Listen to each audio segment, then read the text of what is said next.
الحمدللہ رب العالمین الصلاۃ والسلام علی رسولہ الکریم وعلی آلہ وصحبہ اجمعین الی یوم الدین، اما بعد۔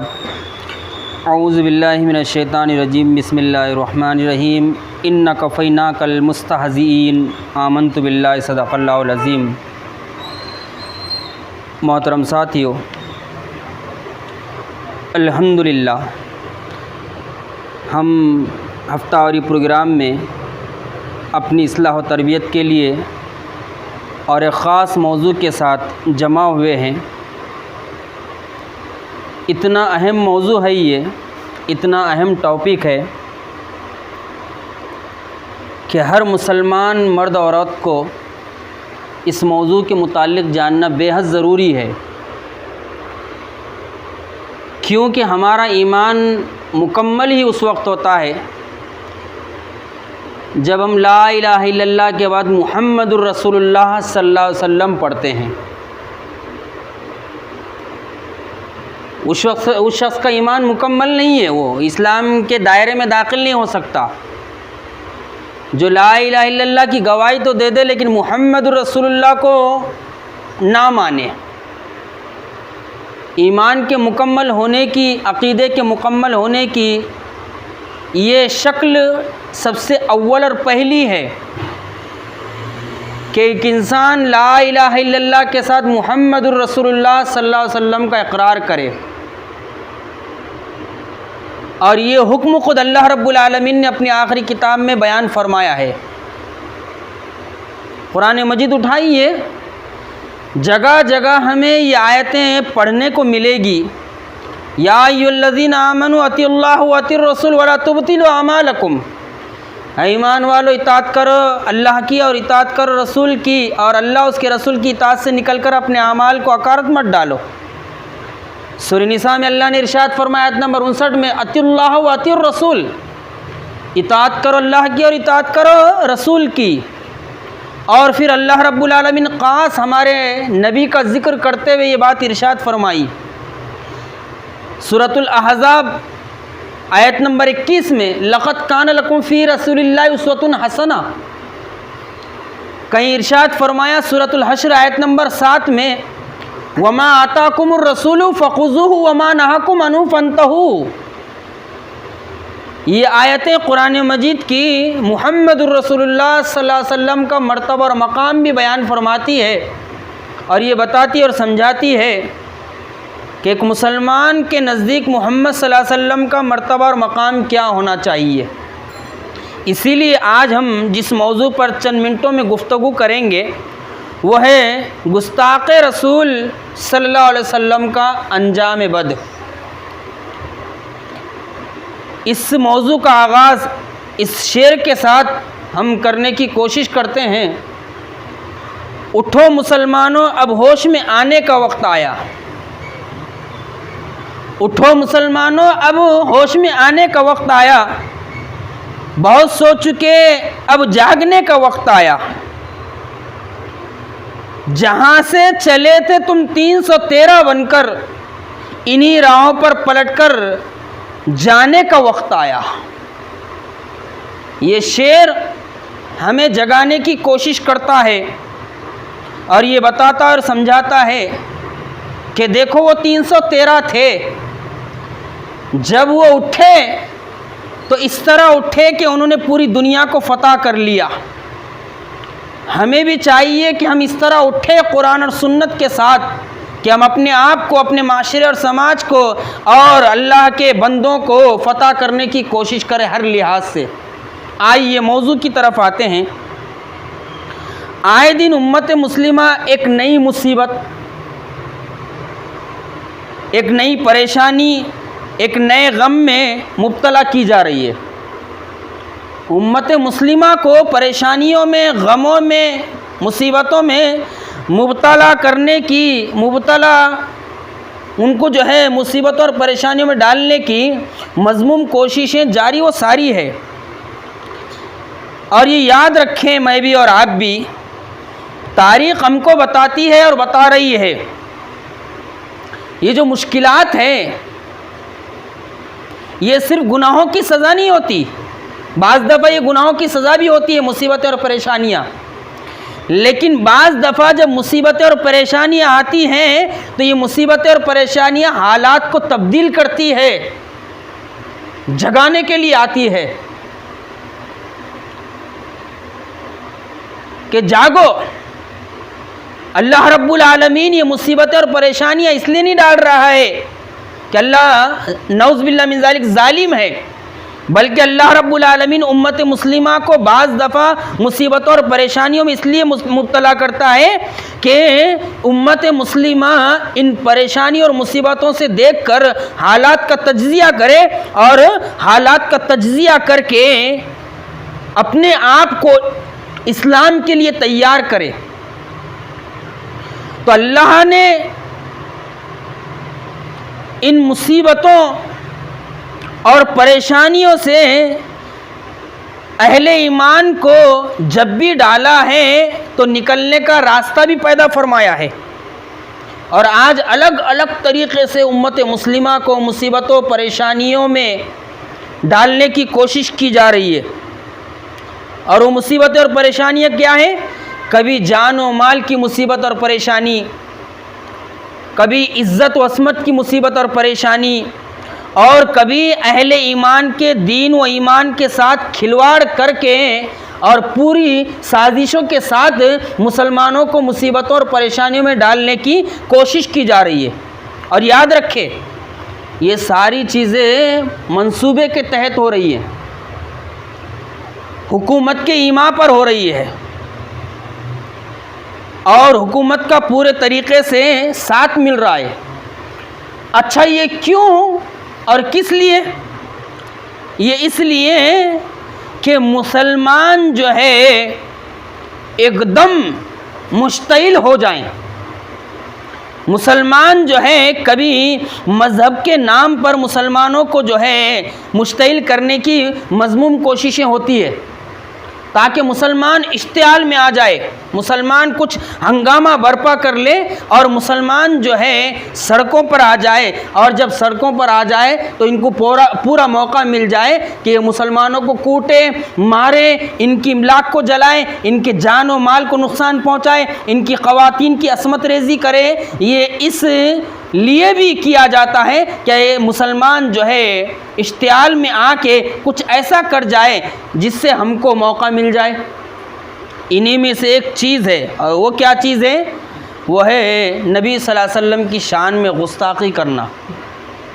اور یاد رکھیں نبی صلی اللہ علیہ وسلم کی شان میں گستاخی کرنا یہ کوئی نئی بات نہیں ہے۔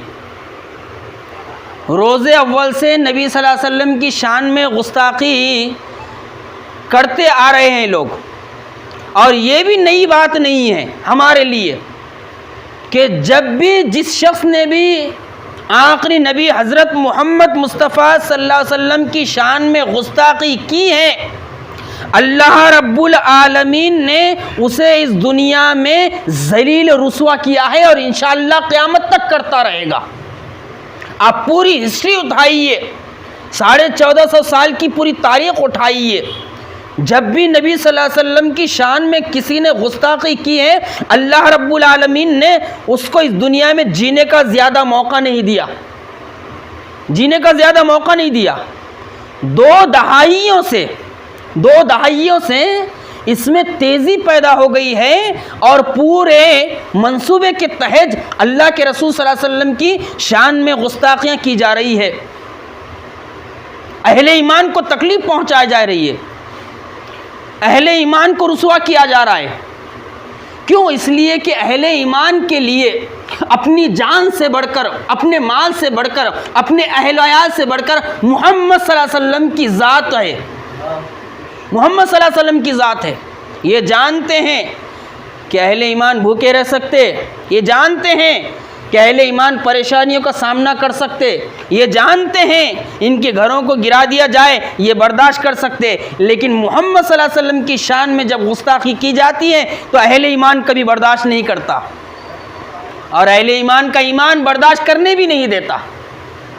کارٹونوں کا سلسلہ شروع ہوا ڈنمارک سے۔ سب سے پہلے فرانس کے ایک ٹیچر نے، غور سے سنے اب آگے کی باتیں، فرانس کے ایک ٹیچر نے اللہ کے رسول صلی اللہ علیہ وسلم کے کارٹون بنائے اور کارٹون بنا کے اپنے طلبہ کے سامنے ان کارٹونوں کو پیش کیا، بتایا کہ دیکھو میں نے محمد صلی اللہ علیہ وسلم کے کارٹون بنائے ہیں۔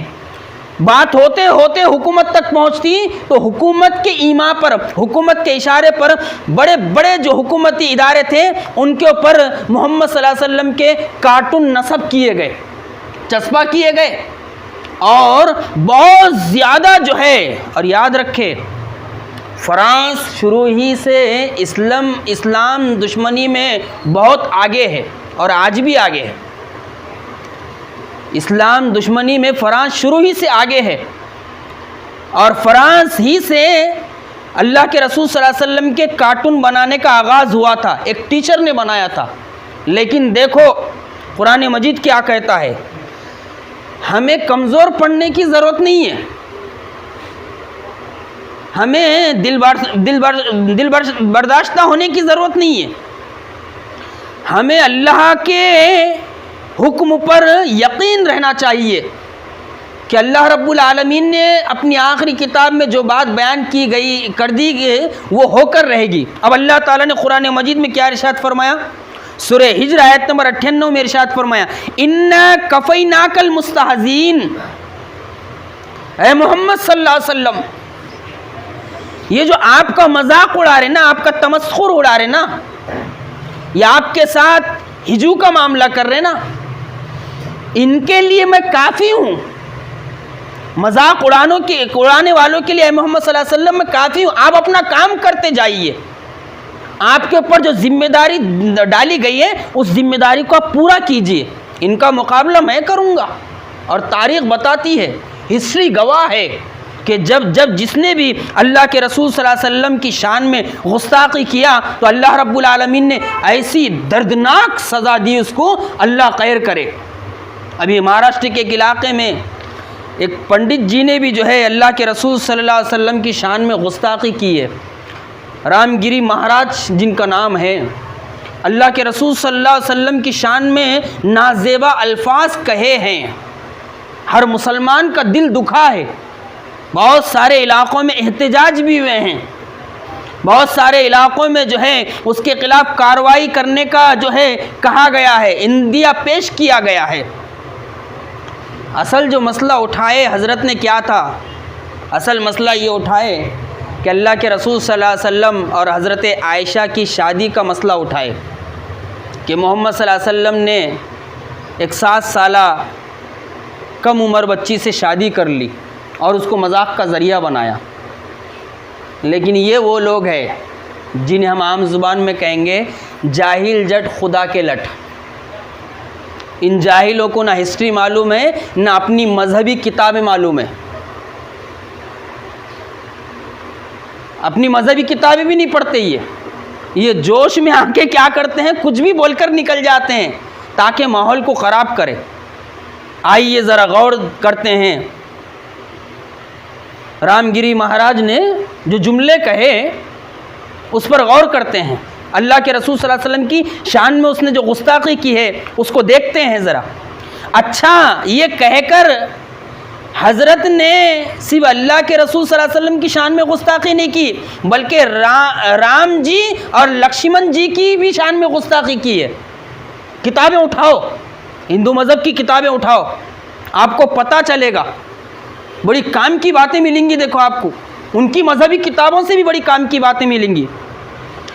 اب یہ جو اعتراض اس نے کیا، یہ اعتراض صرف اللہ کے رسول صلی اللہ علیہ وسلم پر اعتراض نہیں کیا بلکہ رام جی پر بھی اعتراض کیا اور اس کے ساتھ ساتھ لکشمن جی پر بھی اعتراض کیا۔ کیوں اعتراض کیا؟ اب دیکھیے، کسی مسلمان نے آج تک کسی مذہبی مقدس شخصیت پر کوئی اعتراض نہیں کیا اور قیامت تک انشاءاللہ کریں گے بھی نہیں۔ اور ایک مسلمان کو تعلیم ہی دی جاتی ہے کہ جس مذہب کی جو مذہبی شخصیات ہوتی ہیں ان کا ادب و احترام کیا جائے، یہ ہمارے نبی کی سیرت سے ملتا ہے۔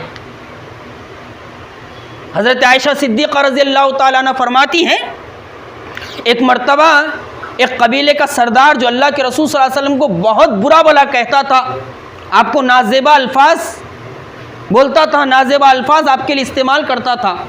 ایک مرتبہ وہ ملنے اللہ کے رسول صلی اللہ علیہ وسلم کے پاس آیا۔ اللہ کے رسول صلی اللہ علیہ وسلم نے اس سے بہت اچھے طریقے سے بات کی۔ آپ نے بہت، اب آپ کے اخلاق کیا کہنے، آپ کے اخلاق کی تعریف تو اللہ نے بیان کی ہے نا، وَإِنَّكَ لَعَلَىٰ خُلُقٍ عَظِيمٍ، اے محمد صلی اللہ علیہ وسلم آپ اعلیٰ اخلاق پر فائز ہیں۔ تو اللہ کے رسول صلی اللہ علیہ وسلم نے بہت اچھے طریقے سے بات چیت کی۔ جب وہ سردار چلا گیا، حضرت عائشہ نے پوچھا، یا رسول اللہ، آپ جانتے تھے وہ آپ کو گالی دیتا ہے، آپ جانتے تھے وہ آپ کو برا کہتا ہے، جب آپ کے پاس ملنے آیا تو آپ نے اخلاق کا مظاہرہ کیا۔ اللہ کے رسول نے ایک جملے میں بات کو بیان کر دیا، کہا عائشہ کیا وہ برا ہے تو میں بھی برا بن جاؤں؟ یہ تو اسلام کی تعلیمات ہیں۔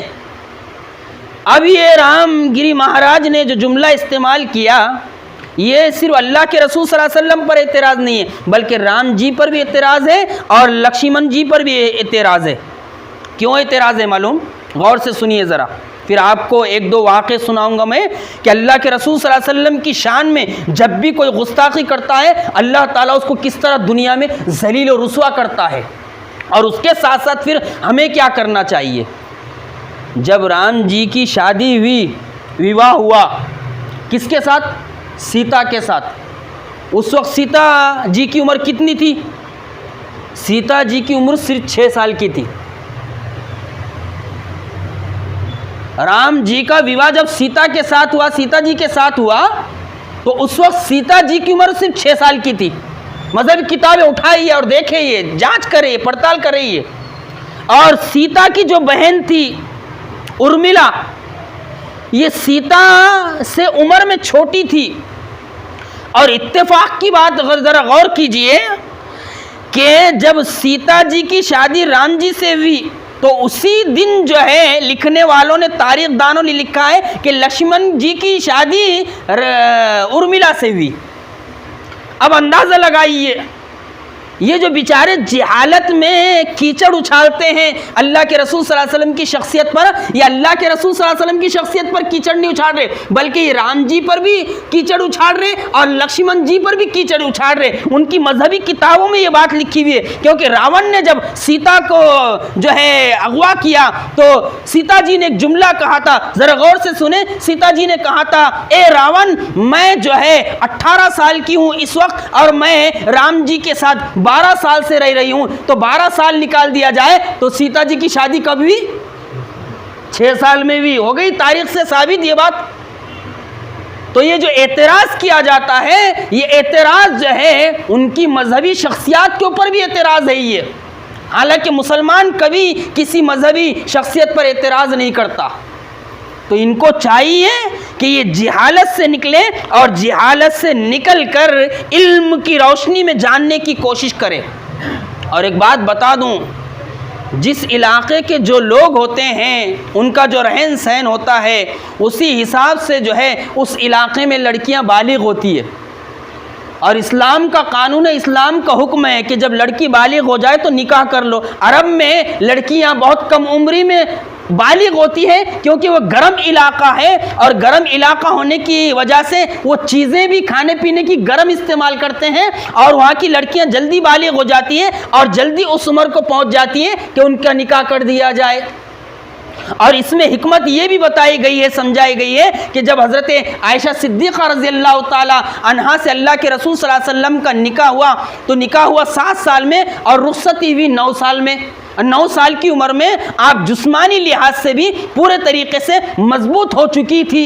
اور اس میں حکمت یہ بھی ہے یاروں کہ چھوٹی عمر کی لڑکی سے بھی کوئی شخص نکاح کر سکتا۔ عمر کی اسلام میں کوئی قید نہیں ہے، کوئی لڑکے کی عمر بھی بڑی ہو سکتی اور لڑکی کی بھی عمر بڑی ہو سکتی۔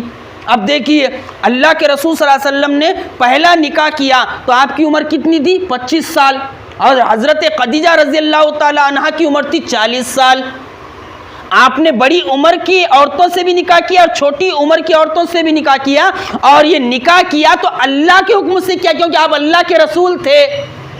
اور اللہ کے حکم کے بغیر آپ کوئی کام نہیں کر سکتے تھے، اور اللہ کو معلوم تھا یہ چیز ہونی چاہیے تاکہ معاشرے اور سماج سے برائی کا خاتمہ ہو جائے۔ یہ تو ہے ان کے سوال کا جواب۔ اب آئیے ذرا چلتے چلتے ایک دو واقعات دیکھ لیتے ہیں کہ جب کسی نے نبی کی شان میں گستاخی کی ہے تو اللہ رب العالمین نے کس طرح اسے ذلیل و رسوا کیا ہے۔ ان گستاخوں میں سب سے پہلا نام تو اللہ کے رسول کے سگے چچا کا آتا ہے، ابو لہب کا۔ جب اللہ کے رسول صلی اللہ علیہ وسلم نے کہا قولوا لا الہ الا اللہ تفلحوا، کہو اے لوگوں اللہ سے کوئی معبود نہیں، کامیاب ہو جاؤ گے، آپ کے چچا نے کہا تبن لک لہذا جماعتنا، تیرا برا ہو، کیا تو نے ہمیں اس لیے جمع کیا تھا؟ اور پھر یہ گستاخی میں اتنا آگے بڑھا کہ اللہ رب العالمین نے اس کی مذمت میں، اور غور کیجئے ذرا، غور کیجئے، اللہ رب العالمین نے پورے قرآن میں کسی اور شخص کا نام نہیں لیا، صرف ابو لہب کا نام لیا، ابو لہب کا نام لیا۔ اشارے کنائے میں بہت سارے لوگوں کا نام آیا، لیکن نام لے کے اللہ تعالیٰ نے اگر مذمت کی ہے تو وہ کون ہے؟ وہ ابو لہب ہے۔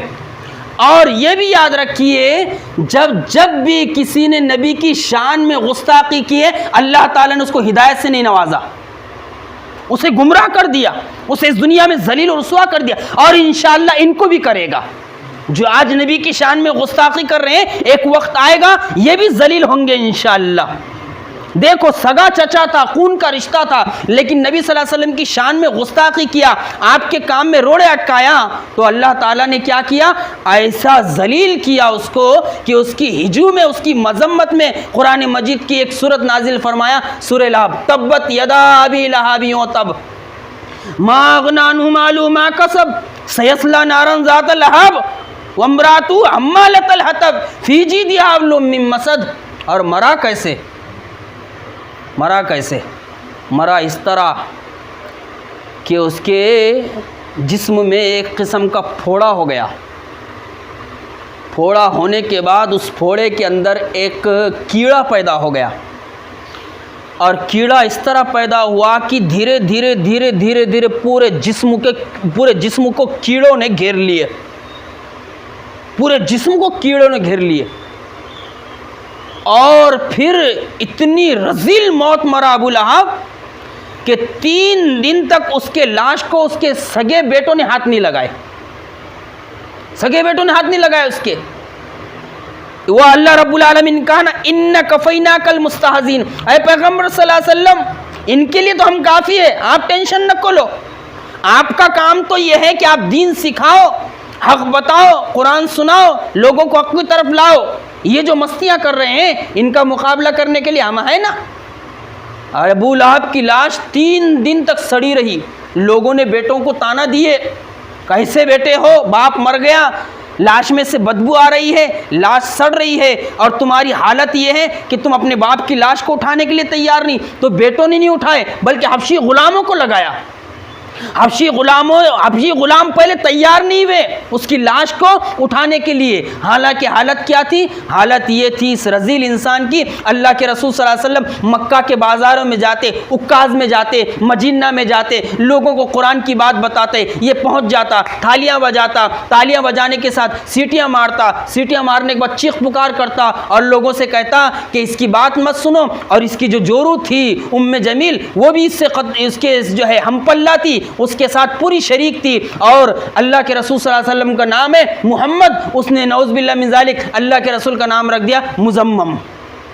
اللہ نے دونوں کی ہجو کی سورہ لہب میں، حبشی غلاموں کو منا کے وہ خوب پیسہ دے کر ان بیٹوں نے راضی کر لیا، اور راضی کرنے کے بعد حبشی غلاموں نے کھڈا کیا، اور کھڈا کر کے بڑی بڑی لکڑیوں سے دور سے ڈھکل کر اس کی لاش کو اس کھڈے میں ڈالا، اور کھڈے میں ڈالنے کے بعد کیا کیا؟ دور سے مٹی ڈال دیا، تبت یدا ابی لہب وتب، ابو لہب کے ہاتھ ٹوٹ گئے اور ہلاک ہو گیا۔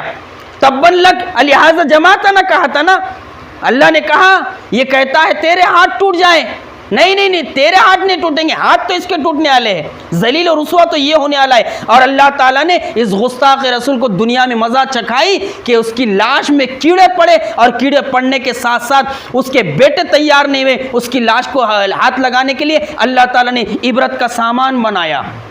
یہ پہلا واقعہ۔ دوسرا واقعہ ذرا دیکھیے، اور دوسرا واقعہ کیا ہے؟ اسی ابو لہب کے بیٹے کا واقعہ ہے۔ ابو لہب کے دو بیٹے تھے، ایک کا نام تھا عتیبہ اور ایک کا نام تھا عتبہ۔ اللہ کے رسول صلی اللہ علیہ وسلم کی دونوں بیٹیاں ان دونوں بیٹوں کو بیاہی تھی۔ ابو لہب کے دو بیٹوں کو اللہ کے رسول نے اپنی دونوں بیٹیاں اسلام سے پہلے شادی کر دی تھی ان دو بیٹوں سے۔ ابو لہب ایک دن کہنے لگا، جب اللہ کے رسول صلی اللہ علیہ وسلم نے اپنے نبی ہونے کا اعلان کیا، کہنے لگا تم میرے بیٹے ہو؟ کہا ہاں ہم تمہارے بیٹے ہیں۔ کہا اگر حقیقت میں تم میرے بیٹے ہو تو میں چاہتا ہوں کہ تم دونوں محمد صلی اللہ علیہ وسلم کی بیٹے کو طلاق دے دو۔ حالات پرخطر ہیں، اور ان ابو لہب کے یہ دو بیٹوں نے اللہ کے رسول صلی اللہ علیہ وسلم کی دونوں بیٹیوں کو طلاق دے دیا۔ اندازہ لگائیے ذرا کتنی تکلیف پہنچیں گی اللہ کے رسول صلی اللہ علیہ وسلم کو۔ طلاق دے دیے، اللہ کے رسول کی بیٹیاں گھر پہ آ کر بیٹھ گئی۔ ذرا اندازہ لگائیے کتنی پریشانی اور مصیبتوں سے یہ نبی گزرا ہے، تب جا کے یہ دین ہم تک پہنچا ہے۔ اس لیے ہمیں بھی چاہیے کہ ہم مصیبتوں اور پریشانیوں کا سامنا کریں اور اللہ کے دین کے لیے کچھ نہ کچھ وقت نکالیں، تاکہ ہمارا ایمان تازہ رہے، ہمارا عقیدہ مضبوط رہے۔ اور اتنا ہی نہیں کیا، اس عتیبہ نے ایک مرتبہ اللہ کے رسول صلی اللہ علیہ وسلم کے چہرے پر تھوک دیا، نعوذ باللہ من ذالک ثم استغفر اللہ، چہرے پر تھوک دیا تو اللہ کے رسول صلی اللہ علیہ وسلم نے بد دعا دی ہے۔ کیا بد دعا دی ہے؟ جب اس نے چہرے پہ تھوکا، اللہ کے رسول کو اتنی تکلیف ہوئی، آپ نے ہاتھ اٹھایا اور ہاتھ اٹھا کر کہا یا اللہ اپنے کتوں میں سے کوئی کتا اس پر چھوڑ دے۔ عتیبہ کو بد دعا دی ہے اللہ کے رسول نے، حالانکہ اللہ کے رسول بد دعا نہیں دیتے تھے، لیکن ایسی حرکت کی کہ اللہ کے رسول کی زبان مبارک سے نکل گیا اللہ اپنے کتوں میں سے کتا چھوڑ دے۔ اب یقین اتنا تھا ابو لہب کو اور ابو لہب کے بیٹے کو اللہ کے رسول کی بات پر، جب اللہ کے رسول نے بد دعا دیے دونوں باپ بیٹے ڈر گئے نا۔ جو محمد صلی اللہ علیہ وسلم کہہ دے وہ ہو کر رہتا ہے، ہو کر رہتا ہے۔ اب شام کی طرف قافلہ جا رہا، تجارتی قافلہ۔ ابو لہب کہنے لگا جاؤ بیٹے تجارتی قافلے کے ساتھ جاؤ، تجارت کر کے آؤ۔ بیٹا کہنے لگا ابا جان مجھے ڈر لگا ہوا ہے۔ جب اللہ کے رسول نے بد دعا دی تو زیادہ گھر سے باہر نہیں نکلتا تھا، لیکن اللہ تعالیٰ دیکھو پہنچاتا ہے جہاں جس جگہ جو چیز پہنچنی ہے وہ پہنچاتا ہے۔ پہنچی وہیں پہ خاک جہاں کا خمیر تھا۔ ابو لہب نے زور ڈالا جاؤ تجارتی قافلے کے لیے۔ لوگوں نے کہا ہم حفاظت کریں گے، تمہارے بیٹے کا کون بال بیکا کر سکتا ہے؟ لیکن اللہ تعالیٰ نے کہا نا اے محمد مذاق اڑانے والے کے لیے ہم کافی ہے، ہم بدلہ لیں گے۔ اب یہ تجارتی قافلے کے ساتھ نکلا، رات کا وقت ہوا، اب یہ ڈر گیا نا، یہ اتنا ڈرا ہوا تھا، یہ کہنے لگا مجھے ڈر لگ رہا ہے اتنے دور آنے کے باوجود بھی۔ لوگوں نے کہا ڈرنے کی ضرورت نہیں ہے۔ لوگوں نے پورا گھیرا مارے اور گھیرا مارنے کے بعد اس کو بیچ میں سلائے۔ لیکن دیکھو اللہ تعالیٰ جو چاہتا ہے کرتا ہے، اور اللہ رب العالمین نے اس دنیا میں نبی کی شان میں گستاخی کرنے والوں کو ذلیل و رسوا بھی کیا ہے، ہدایت سے محروم بھی کیا ہے، اور انشاءاللہ قیامت تک کرتا رہے گا، کرتا رہے گا انشاءاللہ۔ بیچ میں سلائے، دیر رات ہو گئی، سارے لوگ سوئے ہوئے ہیں، جنگل سے آیا شیر، بخاری شریف کی روایت ہے، جنگل سے شیر آیا، لوگوں کو سونگا، یعنی ایسا شیر کو اللہ نے پاسپورٹ بتا دیا تھا، اللہ نے حکم دے دیا تھا کہ ابو لہب کے بیٹے عتیبہ ہی کا کام خلاص کرنا ہے۔ لوگوں کو جو ہے سونگتا ہوا وہ شیر آیا، ایک کو سونگا، دو کو سونگا، اور وہ سونگ کر جو ہے آگے بڑھ گیا۔ اور جب ابو لہب کے بیٹے کے پاس پہنچا تو ابو لہب کے بیٹے کو سونگتے ہی پتا چل گیا اس کو کہ یہ ہے محمد صلی اللہ علیہ وسلم کی شان میں گستاخی کرنے والا، اور اس کے لیے حکم دیا گیا ہے کہ میں اس کو پھاڑ دوں، چیر دوں۔ اور دیکھتے ہی دیکھتے اس طرح پھاڑا چیرا کہ صبح اٹھ کر لوگ دیکھے تو سوائے ہڈیوں کے کچھ نظر نہیں آیا۔ یہ اللہ رب العالمین جو ہے اپنے نبی کی شان میں گستاخی کرنے والوں کو سزا دیتا ہے۔ آخری میں ایک اور چھوٹا سر کا واقعہ سن لیجئے تاکہ ہمیں عبرت حاصل ہو۔ فَاعْتَبِرُوا يَا أُولِي الْأَبْصَارِ، اور یقین رکھے اللہ کی ذات پر۔ اور ہمیں کیا کرنا ہے؟ ہمیں یہ کرنا ہے کہ ہمیں اپنے نبی کی محبت دل میں بسانا ہے۔ ایک مسلمان کے لیے اپنی جان سے زیادہ، اپنے بال بچوں سے زیادہ، اپنی بیویوں سے زیادہ، اپنے کھیت کھلیان سے زیادہ نبی کی ذات پیاری ہوتی ہے، اور ہم نبی کی ذات کو پیارا رکھیں۔ اور نبی نے یہ بات ارشاد فرمائی، لا یؤمن احدکم حتی اکون احب الیہ من والدی وولدی والناس اجمعین، تم میں سے کوئی مومن ہو ہی نہیں سکتا جب تک کہ میں اس کے لیے، اس کے باپ سے، اس کی اولاد سے اور سارے انسانوں سے زیادہ محبوب نہ ہو جاؤں۔ ہمارے لیے ہر چیز سے زیادہ، یہاں تک کہ اپنی جان سے بھی زیادہ ہمارے نبی پیارے ہیں، اور انشاءاللہ پیارے رہیں گے۔ اور ہمیں چاہیے کہ ہم اپنے نبی کی سنتوں کو زندہ کریں۔ یہ چاہتے ہیں مشتعل کر کے، اشتعال میں لا کے، یہ ہنگامے برپا کر کے، یہ نبی پر ٹوں مار کر، یہ نبی کی شان میں گستاخی کر کے کہ مسلمانوں کو اس کی عادت ڈالی جائے اور مسلمان نبی کو بھول جائے اور نبی کی محبت ان کے دل سے نکل جائے، لیکن انشاءاللہ قیامت تک ایسا نہیں ہوگا۔ اس نبی کی محبت روز اول سے ہم اپنے بچوں کے دل و دماغ میں بٹھائیں کہ نبی کی محبت ہمارے لیے سب سے زیادہ اہم محبت ہے اللہ کے بعد۔ دیکھیے اللہ تعالیٰ نے ایک گستاخ رسول کو اور کس طرح سزا دی ہے، اور انشاءاللہ آئندہ بھی دیتا رہے گا۔ میں بار بار یہ جملہ کیوں کہہ رہا ہوں کہ ہمارے دل و دماغ میں یہ بیٹھ جائے کہ اللہ تعالیٰ گستاخوں کو کبھی نہیں چھوڑتا، اور خاص کر نبی کی شان میں گستاخی کرنے والے کو کبھی نہیں چھوڑتا۔ ایک عیسائی، اس نے اسلام کو قبول کیا، پڑھا لکھا تھا، اللہ کے رسول صلی اللہ علیہ وسلم نے اس کو کاتب وحی بنا دیا، قرآن کے لکھنے پر لگا دیا، سورتیں لکھنے لگا۔ بعض لوگوں نے لکھا ہے کہ سورہ بقرہ اور سورہ آل عمران لکھا اس نے۔ اچانک کیا ہوا؟ اچانک یہ ہوا کہ وہ اپنے لوگوں کے پاس گیا، اور اپنے لوگوں کے پاس جا کر جو ہے اس نے ارتداد اختیار کر لی، مرتد ہو گیا، وہ اسلام سے پھر گیا وہ، اور اپنے لوگوں کے پاس جا کر کہنے لگا، جب لوگوں نے کہا ارے تو نے تو اسلام قبول کر لیا تھا، تو کیسے آ گیا؟ کہنے لگا ارے کیا محمد صلی اللہ علیہ وسلم میں جو لکھتا ہوں وہی بیان کرتے ہیں، نعوذ باللہ من ذالک۔ محمد صلی اللہ علیہ وسلم کو آتا جاتا کچھ بھی نہیں، میں جو لکھتا ہوں وہ بیان کرتے ہیں، میں تو چپ مذاقاً اسلام قبول کر لیا تھا۔ اللہ تعالیٰ نے سزا کیسے دی؟ اللہ تعالیٰ نے سزا ایسے دی، جب مرا، دنیا نے بتایا، صحیح روایت ہے، جب مرا اور عیسائیوں نے اس کو جب قبر میں گاڑا، قبر میں اتارا، دوسرے دن صبح ہوئی تو اس کی لاش قبر سے باہر تھی، قبر پھٹی ہوئی تھی، لاش باہر تھی۔ عیسائیوں کے ذہن میں آیا ارے یہ مسلمان ہوا تھا، مسلمانوں نے ٹینشن میں آ کے جب یہ مرتد ہو گیا، اسلام سے پھر گیا، تو اس کی لاش کو باہر نکال دی، شاید یہ مسلمانوں کی چال ہے۔ عام زبان میں کہا جاتا ہے نا، چوروں کو سبھی نظر آتے ہیں چور۔ اس کو پھر گاڑ دیے، دوسرے دن اس کی لاش پھر قبر کے باہر، پھر دوسرے دن گاڑنے کے بعد تیسرا دن آیا تو پھر اس کی لاش قبر کے باہر۔